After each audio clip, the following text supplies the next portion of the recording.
What we see in the first three commandments is how we are to live in reference to and in light of the only true and living God.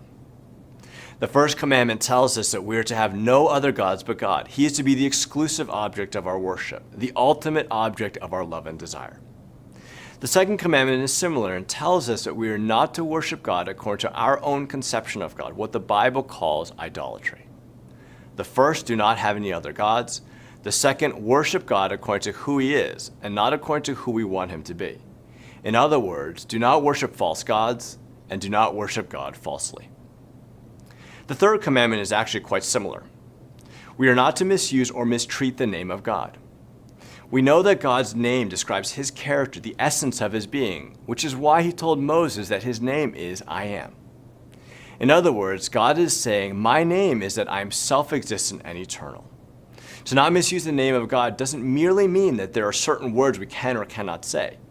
It means that when we speak of God, whether through words or lifestyle, we are to fully honor and respect who He is. Let me talk a bit more about the first two commandments. Say, for instance, you believe in your heart that some goal in your life, prestige, a certain kind of job, a relationship with the person of your dreams will provide you with ultimate comfort and will answer your heart's desire for significance. And that in a daily functional way, you look to that goal to provide you with deeper comfort than God.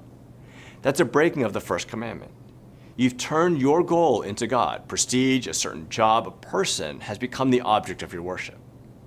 The flip side is that if you worship God because you believe that He should provide you with comfort by providing the prestige, the job, the relationship that you desire and are looking for, that's also a violation of the commandments.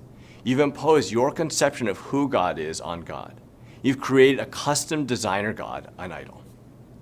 These first two commandments are that we worship God alone, and that we worship God as the true God and not worship a designer God or an idol. So why do these commandments insist on us worshiping God alone and worshiping God as He is and not as we want Him to be?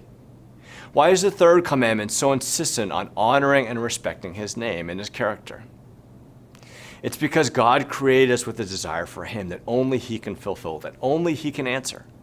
If we're always trying to change who God is or replace Him with something else, we'll never be at peace. We'll never experience true comfort, true significance, true joy. We'll never be whole.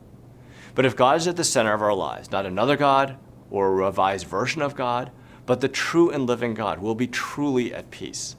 This is precisely why Augustine wrote, "You have made us for yourself, O Lord, and our hearts are restless until they find their rest in you."